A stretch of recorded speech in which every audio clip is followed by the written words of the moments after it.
हिवाळा सुरू झाला की सांधेदुखी, अंगदुखी आणि बरेच त्रास होतात. सांधे दुखण्याचं कारण असू शकतं कॅल्शियमची कमी. कॅल्शियमची कमी असल्यास डॉक्टरांकडून अनेक टॉनिक आणि टॅबलेट दिल्या जातात, पण योग्य आहार घेतल्यास अनेक आजार बरे होतात. आहारात जर कढीपत्ता आणि तीळ याची चटणी नियमित घेतली तर त्यातून भरपूर कॅल्शियम मिळतं, त्यामुळे सांधेदुखी कमी होऊ शकते. तुम्हाला जर आहारात तीळ आणि कढीपत्ता चटणी घ्यायची असेल तर रेसिपी माहीत असणे गरजेचे आहे. चला तर पाहूया तीळ आणि कढीपत्ता चटणी कशी बनवायची त्याचा रेसिपी व्हिडिओ. कढीपत्ता आणि तिळाची चटणी बनवण्यासाठी लागणारं साहित्य: 1 वाटी कढीपत्ता, 1 वाटी तीळ, 2-3 हिरवी मिरची, 3 ते 4 लसूण पाकळी, जिरे, तेल, हळद आणि मीठ.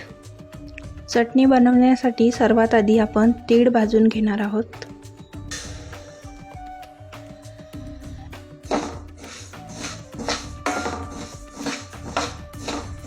हे तीळ आपल्याला व्यवस्थित भाजून घ्यायचे आहे.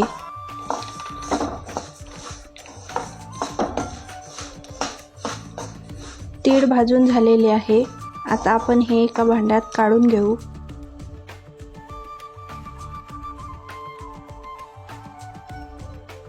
आता यामध्ये आपल्याला कढीपत्ता सुद्धा भाजून घ्यायचा आहे. त्यासाठी थोडं तेल टाकून घ्यायचं आहे.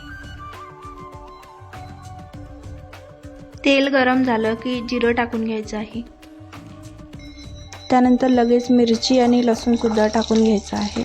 मिरची आणि लसूण थोडं फ्राय करून घ्यायचं आहे. त्यानंतर लगेच त्यात कढीपत्ता टाकून घ्यायचा आहे.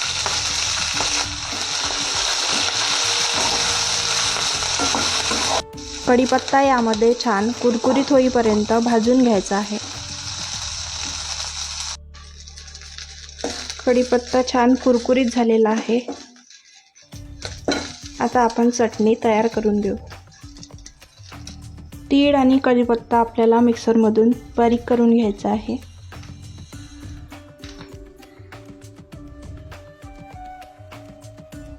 आता यामध्ये चवीपुरतं मीठ टाकून घ्यायचं आहे.